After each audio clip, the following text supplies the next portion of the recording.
cada miércoles el estudio de la carta de Efesios,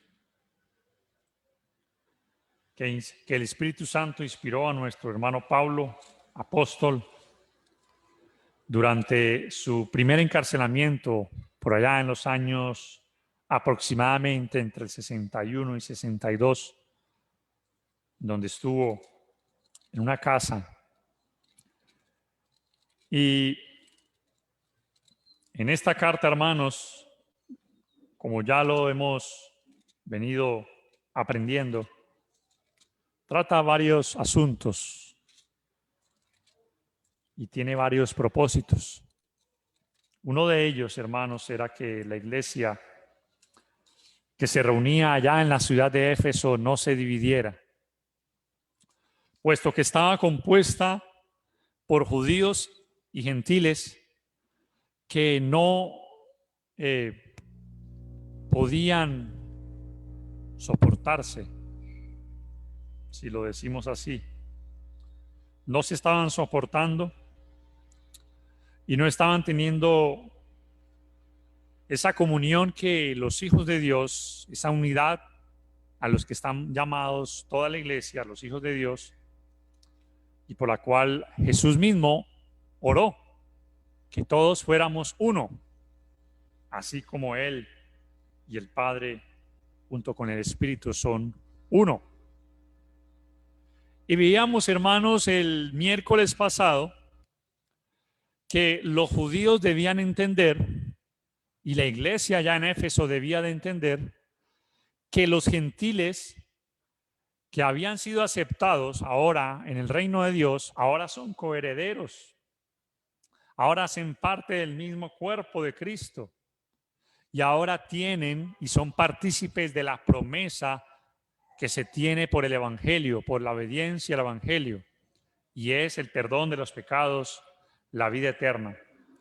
Ellos ahora son conciudadanos, pueden ser ahora juntamente edificados y han sido llamados conforme al propósito de Dios para hacer parte de un mismo cuerpo, que el cuerpo es la iglesia. De lo cual dice Pablo, él fue hecho un ministro para los mismos gentiles, porque Pablo fue un apóstol para los gentiles, según el regalo de Dios, el don de la gracia de Dios, según el versículo 7, donde se nos enseña, hermanos, que Dios le dio a él esa responsabilidad, ese privilegio y ese don para poder servir, porque es lo que significa la palabra ministro, del latín minus, que es menor, para servir, para prestar un servicio. Y así lo hizo Pablo. Pablo fue un ministro que llevó y administró esa gracia, en la cual él se consideraba un apóstol pequeño, el más pequeño, dice allí, ¿no? Según el versículo 8, el más pequeño de todos los santos, porque Pablo fue un perseguidor y él reconoció que él no merecía esto que ahora es, pero que por la gracia de Dios era lo que era.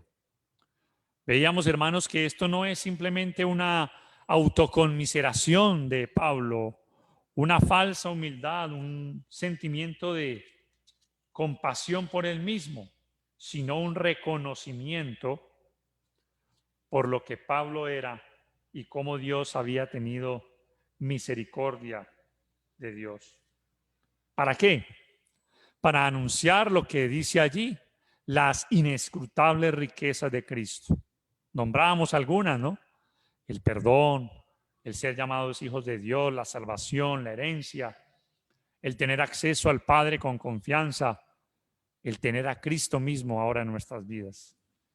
Que esas riquezas son insondables, inescrutables, no las podemos contar, no podemos conocer en su plenitud, pero podemos experimentarlas, podemos disfrutarlas ahora. Y eso es lo importante, hermanos.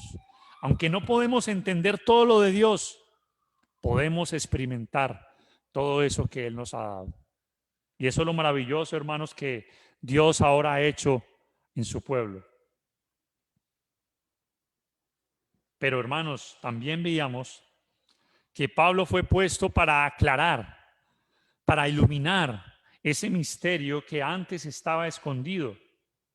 Ahora él había sido puesto para ver, hacer ver esa luz que traía ahora el Evangelio para traer salvación y vida eterna a los seres humanos, a todos, judíos o gentiles, esclavos o libres, de cualquier raza, de cualquier estrato social, de cualquier índole, sea el que sea, no existía ya distinción. Y Pablo fue puesto para eso, para aclarar ese misterio que antes estaba escondido, para dispensar por medio de la predicación del Evangelio. Bien, hoy vamos a ver un punto muy interesante, muy importante también, y es acerca de la iglesia. Y si usted quisiera colocarle un título a este estudio, y si me permite aconsejarle un título, yo le pondría la iglesia como el eterno propósito de Dios. Porque vamos a ver, hermanos, desde el versículo 10 en adelante de Efesios capítulo 3, la importancia de la iglesia. Hay muchos hoy en día que no consideran la iglesia como algo importante. No tienen relevancia en la vida de ellos. Hay muchos, lamentablemente, aún creyentes, que no consideran la iglesia como algo importante. Los malos testimonios de muchos cristianos han opacado la importancia de la iglesia. Asimismo, las divisiones religiosas que se ven hoy en día han también ayudado a que la iglesia pierda esa importancia para las personas, para los creyentes, inclusive para la humanidad, para los seres humanos. Pero no porque no sea importante, sino que muchos no le han dado esa importancia. Muchos hermanos, muchas personas, al ver esto, al ver las divisiones religiosas, al ver los malos testimonios de la iglesia, muchos han tomado la decisión, tal vez, de vivir sus vidas aparte, de simplemente adorar a Dios, entre comillas, en privado, y decidir no tener nada que ver con la iglesia. Y le han dado la espalda entonces al cuerpo de Cristo, considerando que pueden adorar sin pertenecer a la iglesia. Pero veamos, hermanos, lo que nos dice la Biblia al respecto. En el capítulo 3, versículo 10, dice: para que la multiforme sabiduría de Dios sea ahora dada a conocer por medio de la iglesia a los principados y potestades en los lugares celestiales. Aparece una primera palabra, que es la palabra multiforme. Esa palabra multiforme es la palabra en el griego polypoikos. Y esa palabra resalta el hecho de que la sabiduría de Dios ahora es revelada en su diversidad, ¿sí?, en su glorioso diseño, es rica en diversidad y es, hermanos, considerada la iglesia lo más importante. Y vamos, hermanos, a través de este pasaje a entender varios asuntos.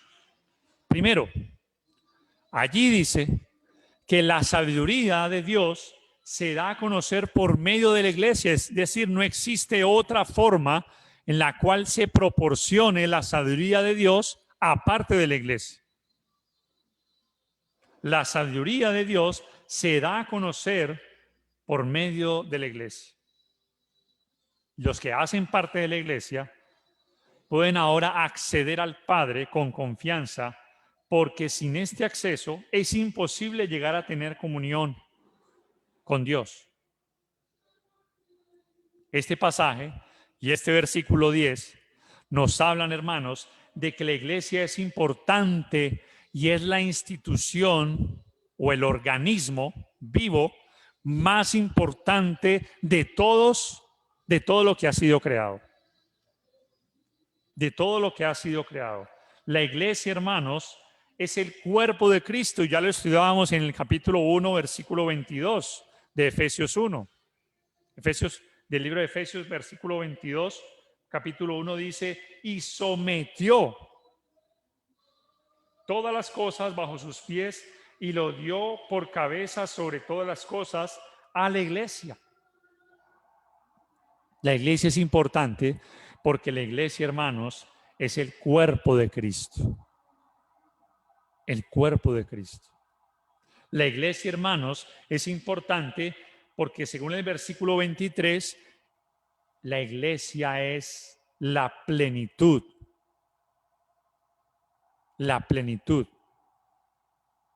de aquel que todo lo llena en todo. Mira el versículo 23. La cual es su cuerpo, dice el versículo 23, la plenitud de aquel que todo lo llena en todo. Por eso, hermanos, decimos que la iglesia es lo más importante que Dios ha creado. No hubo, no hay y no habrá algo más importante que la iglesia del Señor. Usted dirá, bueno, pero hay muchas cosas importantes en este mundo. Hay muchas instituciones que Dios ha permitido que se creen. Algunos dirán, bueno, la ONU es la institución más importante, o la OEA, o la institución de la democracia, o la institución de la OMS, o qué sé yo, cualquier otra institución, cualquier otro organismo.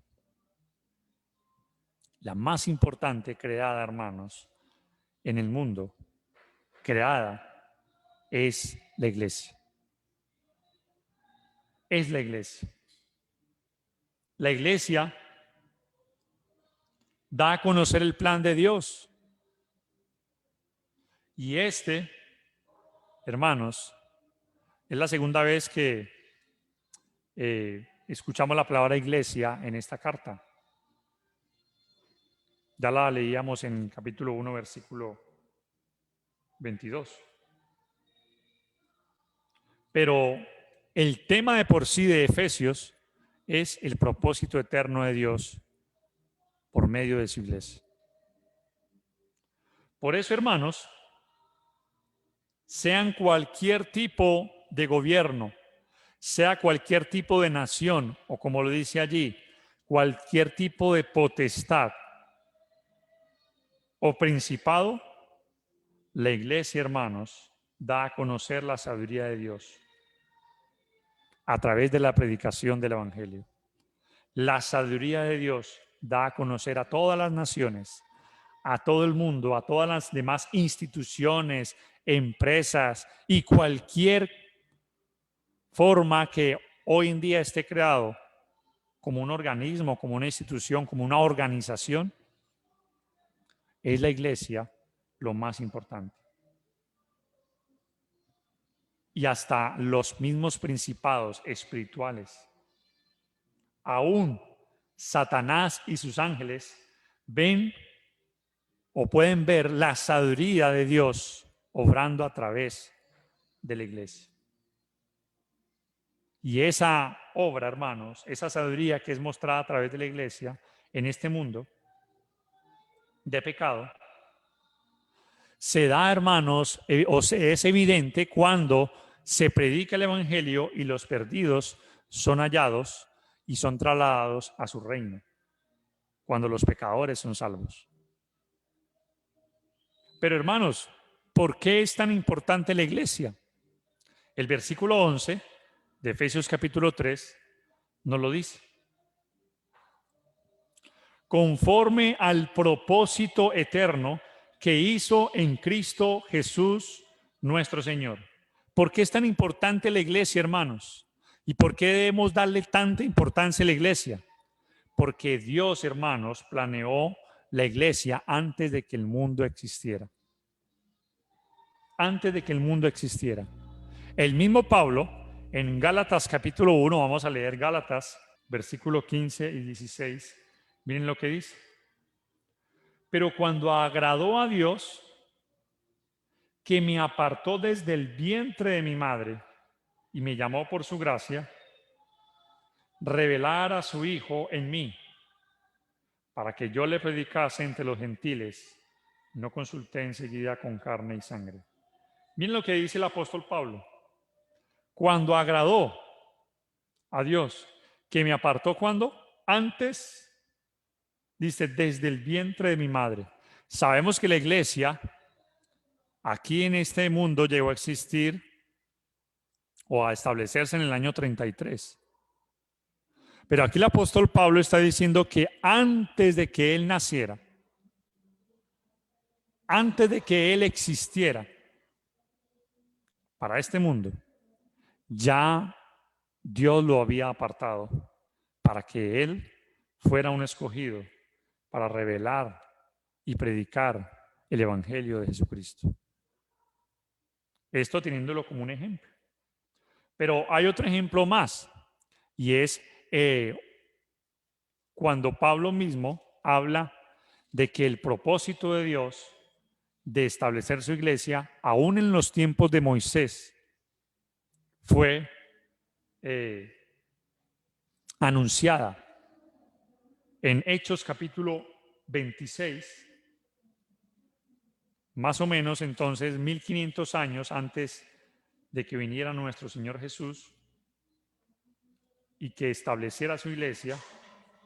Dios tenía en su propósito establecer su reino o su iglesia. Hechos 26, 22 y 23.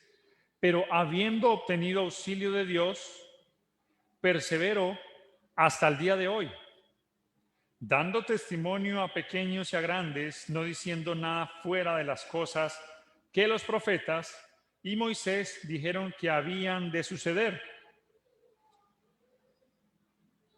que el Cristo había de padecer y ser el primero de la resurrección de los muertos, para anunciar luz al pueblo y a los gentiles. Está hablando el apóstol Pablo, ¿no? Diciendo de que él anunciaba esto, que estaba anunciando el evangelio, pero esto que él anunciaba no era nada extraño, no era nada fuera de lo que ya había sido anunciado por los profetas y por Moisés.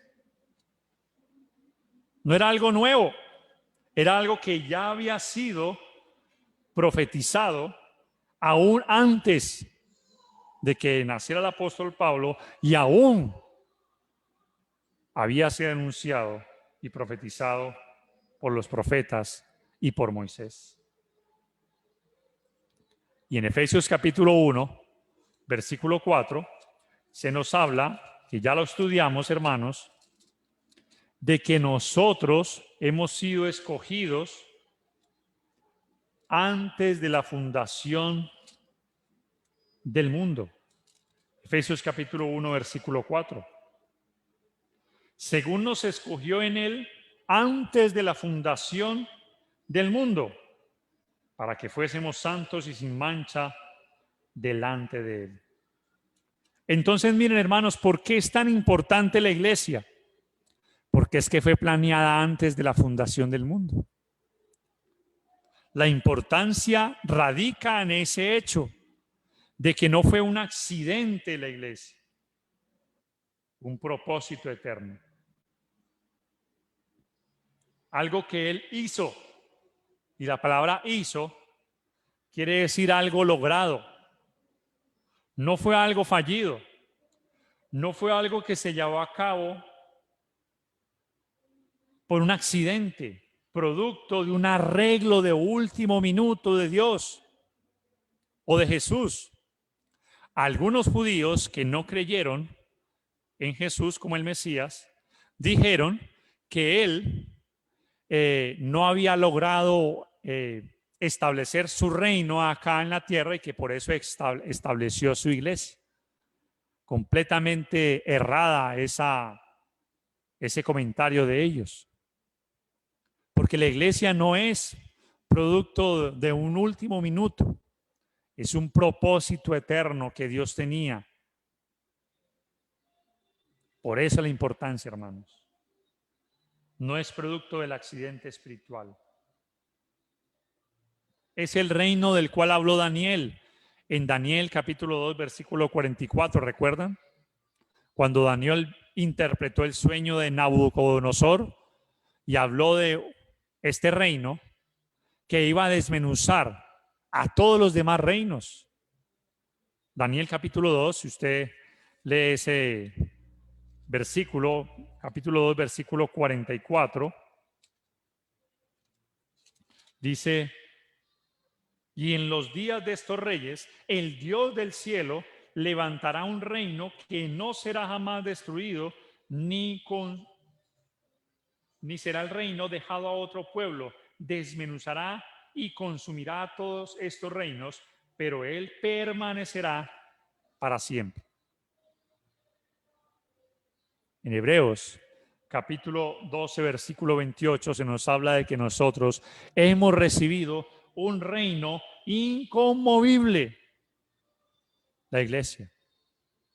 Hermanos, con esto en mente, con esto que Dios nos dice aquí en cuanto a el eterno propósito, conforme al propósito eterno que hizo en Cristo Jesús, nuestro Señor, damos, hermanos,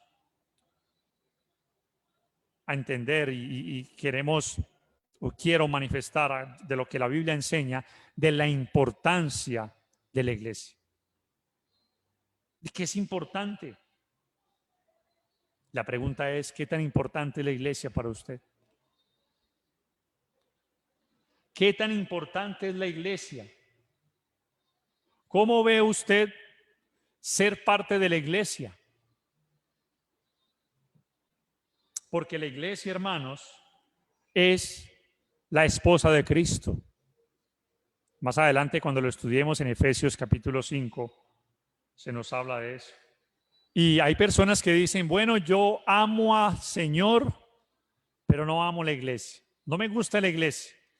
Bueno, eso es como si yo dijera, yo amo a mi esposa, pero no quiero pasar tiempo con ella. Qué contradicción, ¿no? Sería completamente irracional y lógico que yo dijera, yo amo a mi esposa, pero no quiero tener nada que ver con ella. No quiero pasar tiempo con ella y no quiero hacer parte de ella. La iglesia, hermanos, es la esposa de Cristo. Y si nosotros, hermanos, entendemos la importancia de la iglesia, sabemos que no podemos, hermanos, separarnos de ella y seguir viviendo espiritualmente. No podemos simplemente decir, bueno, yo sigo con el Señor, pero la iglesia no. Es completamente ilógico y contradictorio. Porque quien está unido a Cristo está unido a la iglesia. Quien hace parte de Cristo hace parte de la iglesia. Y quien está en la iglesia es porque está en Cristo. No se pueden separar unas de las otras. ¿Por qué, hermanos? Porque la Biblia enseña que Jesús es el Salvador de la iglesia. En Efesios capítulo 5, versículo 23, nos dice la Escritura, porque el marido es cabeza de la mujer, así como Cristo es cabeza de la iglesia, la cual es su cuerpo, y Él es su Salvador. ¿Cómo se puede salvar a alguien si no está dentro de la iglesia? Si en la iglesia es donde están los salvos. Si es en la iglesia donde han sido añadidos los salvos. ¿Cómo puede alguien ser salvo fuera de la iglesia? Esto es lo mismo como si dijéramos, si alguien pudo ser salvo, pudo salvarse fuera del arca de Noé. ¿Quién fue salvo cuando hubo el diluvio? Los que estaban dentro del arca. Nadie podía ser salvo, nadie pudo ser salvo, nadie pudo salvarse del diluvio si no estaba dentro del arca. Por eso, hermanos, la idea de que alguien diga que él puede salvarse, independiente si hace parte de la iglesia o no, es una idea completamente equivocada, distorsionada y errada. Porque nadie puede ser salvo fuera de la iglesia. Si usted es salvo es porque está en la iglesia, y si usted está en la iglesia es porque está salvo. Porque Dios, Jesús, es el que añade a su iglesia. Porque la iglesia, hermanos, es inmutable. No puede cambiar. Es tal cual como Dios la estableció y la ha dejado según su propósito eterno. Jesús, hermanos, no se separa de la iglesia. ¿Nosotros podríamos imaginarnos a Jesús separándose de la iglesia? No, es como si la cabeza se separara del cuerpo. El cuerpo no sobrevive. El cuerpo no sobrevive. Y hay una dependencia total de la iglesia hacia la cabeza, que es Cristo. Ningún miembro separándose de la iglesia podrá sobrevivir, así como ningún miembro de nuestro cuerpo, si lo separamos de nuestro cuerpo, podrá sobrevivir. No haga la prueba, ¿no? No haga la prueba, pero si usted se corta un dedo, ese dedo ya no sirve más. Si está fuera del cuerpo, no sobrevive. No es como la cola de las lagartijas que se quedan moviendo vivas. No, se muere totalmente. Ningún miembro. Jesús no se separa de la iglesia. Él ha mostrado, hermanos, a través de la palabra de Dios, y vamos a leer dos pasajes. Primero vamos a ver en Juan capítulo 10, versículo 27. Dice la Escritura: mis ovejas oyen mi voz, y yo las conozco y me siguen. Sigamos leyendo. Y yo les doy vida eterna, y no perecerán jamás, ni nadie las arrebatará de mi mano. Mi Padre, que me las dio, es mayor que todos, y nadie las puede arrebatar de la mano de mi Padre. Entonces, como vemos allí, hay un redil, hay un rebaño, y ese rebaño que tiene Jesús, que está cuidando a Jesús, lo está allí bajo su cerco, bajo su protección, bajo su amparo. Y quien está dentro del rebaño está protegido. ¿Sí o no? Allí lo vemos. Porque lo dice allí. Yo les doy vida eterna, primeramente, la vida eterna. Segundo, no perecerán jamás. Es decir, quien está en Cristo no morirá. Y tercero, nadie las puede arrebatar de mi mano. Nadie. Por eso la Biblia en otro pasaje, en 1 de Juan, dice que el que es nacido de Dios, el maligno no le toca. El maligno no le toca, porque está dentro del redil de Dios. Nadie las puede arrebatar de su mano, porque están dentro de ese redil. Y la iglesia es eso, es un redil, donde Jesús es nuestro pastor y nosotros, ovejas de su prado. Pero también Jesús no solamente compara a su pueblo, a su reino, a su iglesia con un redil, sino que también lo compara con la vid. Juan capítulo 15, versículos 4 y 5. Permaneced en mí y yo en vosotros. Como el pámpano no puede llevar fruto por sí mismo si no permanece en la vid, así tampoco vosotros si no permanecéis en mí. Yo soy la vid, vosotros los pámpanos. El que permanece en mí y yo en él, este lleva mucho fruto, porque separados de mí nada podéis hacer. Entonces allí notamos también otra verdad importante de aquellos que son de la iglesia. Y es que Jesús compara al que está unido a él como la vid, como los pámpanos están unidos a la vid, donde Jesús es la vid y nosotros somos esos pámpanos. Y ningún pámpano puede dar fruto separado de la vid, porque la vid es la que transmite los nutrientes, la que permite que haya vida en los pámpanos y puedan dar esos pámpanos fruto. Y Jesús dice entonces, yo soy la vid, dice Jesús, ustedes, vosotros sois, nosotros somos los pámpanos, y separados de mí, hermano, hermana, la importancia de la iglesia radica en el hecho de que es un propósito eterno que Dios estableció, que Dios anunció, profetizó y estableció en los días del Imperio Romano, que Dios hizo desde antes de la fundación del mundo y que ahora nosotros, por haber sido añadidos a su iglesia, no podemos hacer nada fuera de Cristo. Por eso la perseverancia.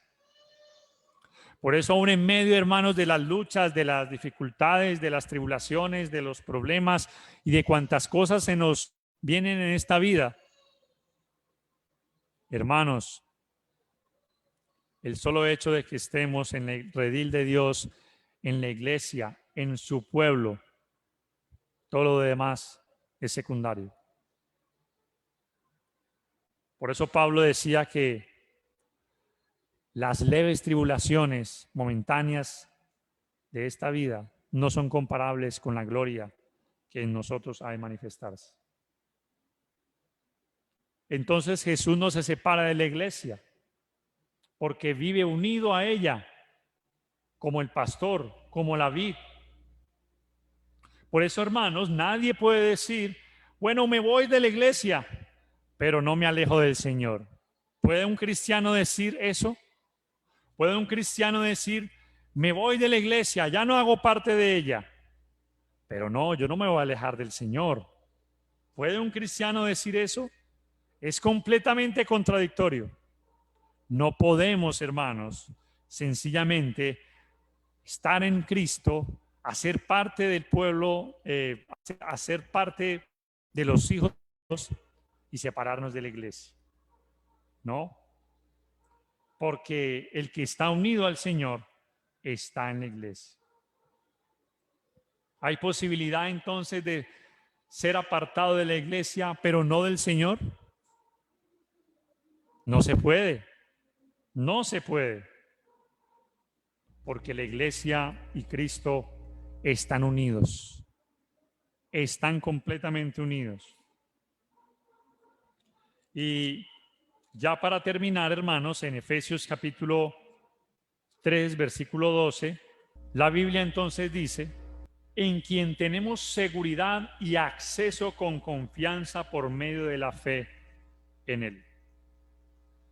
Ahora, hermanos, hay dos palabras aquí interesantes que debemos tener en cuenta. Y es la palabra seguridad y es la palabra confianza. Acceso con confianza.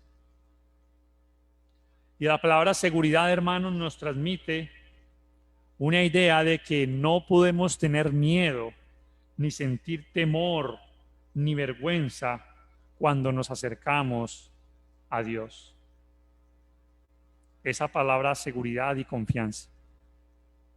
No debemos sentir, hermanos, ahora los cristianos debemos, hermanos, estar completamente confiados y acercarnos ante el trono de Dios.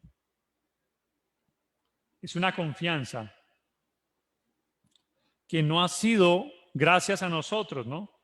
Sino gracias al sacrificio de Cristo. En Hebreos capítulo 4, versículo 15 y 16. Nosotros hemos cantado ese himno, ¿no? De gracias, Señor. Puedo entrar confiadamente ante el trono celestial. ¿Qué le transmite entonces, hermanos, este pasaje a usted? De Efesios capítulo 3, versículo 12. Tenemos seguridad y confianza.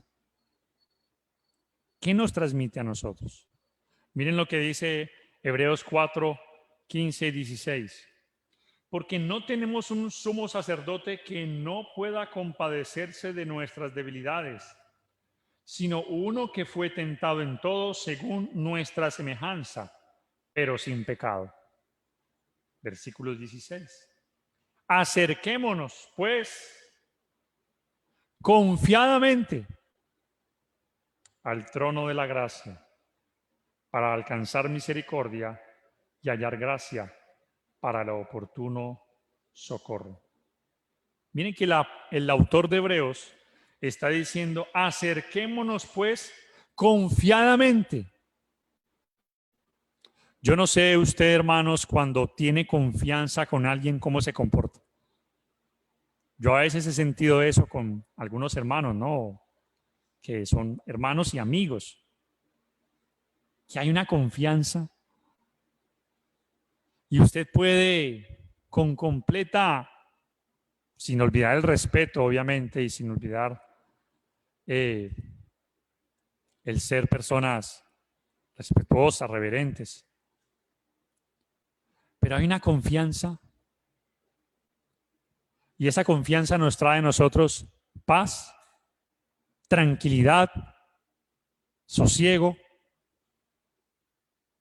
Y por eso el autor de Hebreos está diciendo, el Espíritu Santo está diciendo allí, acerquémonos confiadamente, completa confianza.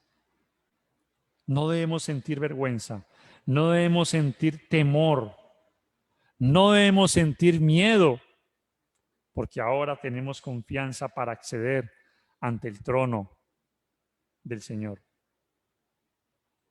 Sí debemos tener reverencia, sí debemos tener respeto, sí debemos conducirnos con, dice la Biblia, con temor y temblor en el sentido de sentir ese respeto por la presencia de Dios en nuestras vidas. Pero, hermanos, siempre con la confianza y la seguridad. Y por eso dice el pasaje del versículo 12, en quien tenemos seguridad y acceso con confianza por medio de la fe en Él. ¿Qué siente usted, hermano? ¿Todavía sentimos desconfianza? ¿Temor? Porque Primera de Juan dice que el que no ha sido perfeccionado en el amor tiene temor, ¿no? Y el temor trae en sí castigo. ¿Cómo nos sentimos nosotros, hermanos, accediendo y dirigiéndonos a nuestro Padre Celestial, que tanto es así que el apóstol Pablo en otro pasaje nos habla de que tenemos la osadía, si lo llamamos así, de dirigirnos a Dios como Abba Padre? Y el término Abba, creo que ya lo hemos escuchado, es un término de confianza que la traducción o la interpretación de esa palabra al español es la palabra papito. Una confianza, una seguridad. Para terminar, hermanos, en Hebreos capítulo 10, versículo 19, 22, reforzando esta idea que nos habla el versículo 12 del capítulo 3 de Efesios, se nos dice, Hebreos 10, 19 al 22. Así que, hermanos, teniendo libertad para entrar en el lugar santísimo por la sangre de Jesucristo, por el camino nuevo y vivo que Él nos abrió a través del velo, esto es, de su carne, y teniendo un gran sacerdote sobre la casa de Dios, acerquémonos con corazón sincero, en plena certidumbre de fe, purificados los corazones de mala conciencia y lavados los cuerpos con agua pura. Miren, hermanos, aquí está. Tenemos acceso al lugar santísimo, la presencia de Dios, por la sangre de Jesucristo, no por nuestros méritos. Por el camino nuevo y vivo que Él nos abrió. Y miren lo que dice el versículo 22, acerquémonos. Por eso Santiago también nos dice que nos acerquemos a Dios y Él se acercará a nosotros. Acerquémonos, hermanos. Tenemos plena confianza. Y ahí nos lo dice, con corazón sincero. No sintamos, hermanos, temor ni miedo, sino acerquémonos con nuestros corazones abiertos. Porque un corazón sincero es un corazón abierto. Un corazón que simplemente ha dejado todo maquillaje, todo vestido y se ha desnudado ante el Señor. Todas las máscaras que pudieran de pronto aparentar todas las cosas. El corazón sincero, hermanos, es un corazón que se acerca completamente dispuesto, abierto para el Señor. Sincero. En plena certidumbre de fe, es lo que venimos hablando, hermanos. La completa confianza, en completa seguridad. La palabra certidumbre allí es la palabra que es un sinónimo de la palabra seguridad, certidumbre. Es la palabra para seguridad, certidumbre de fe. Completamente seguros, confiados, con completa confianza. Purificados los corazones de mala conciencia y lavados los cuerpos con agua pura. A eso nos invita el Señor y ya podemos, hermanos, desde el momento en que nosotros obedecimos el Evangelio, desde el momento en que nosotros creímos al sacrificio de Jesucristo y nos sumergimos en las aguas del bautismo, ahora tenemos acceso con completa confianza ante el trono de Dios. Podemos acercarnos. Pero no olvide, hermano, hermana, amigo, que nos está viendo, no podemos hacer nada fuera de la iglesia. No podemos ser salvos fuera de la iglesia. Quien no pertenece a la iglesia no está dentro del redil, no está dentro de la vid y no es salvo. Si hay amigos, si hay personas que nos están viendo por primera vez o simpatizan, si usted es de los que piensa que dice que no necesita la iglesia para agradar a Dios, está equivocado. Porque la Biblia habla de que la iglesia es el cuerpo de Cristo y quien es salvo hace parte de la iglesia. Y quien tiene comunión con el Señor es porque Dios mismo, Jesús mismo lo añade a su iglesia. Así que, hermanos, para todos nosotros, démosle la importancia a ese propósito eterno que dice Efesios. Que solamente en la iglesia es la encargada de dar a conocer la multiforme sabiduría de Dios a todas las naciones, a todas las potestades, principados, sean los cielos o sean la tierra, sean espirituales o sean materiales. Es la iglesia el eterno propósito de Dios. Tengamos eso presente, hermanos, para que no se nos olvide de que al hacer parte de la iglesia, estamos haciendo parte de la institución, del organismo más importante de todo este universo. De todo este universo. Lo más importante que pudo haber creado el Señor fue su iglesia.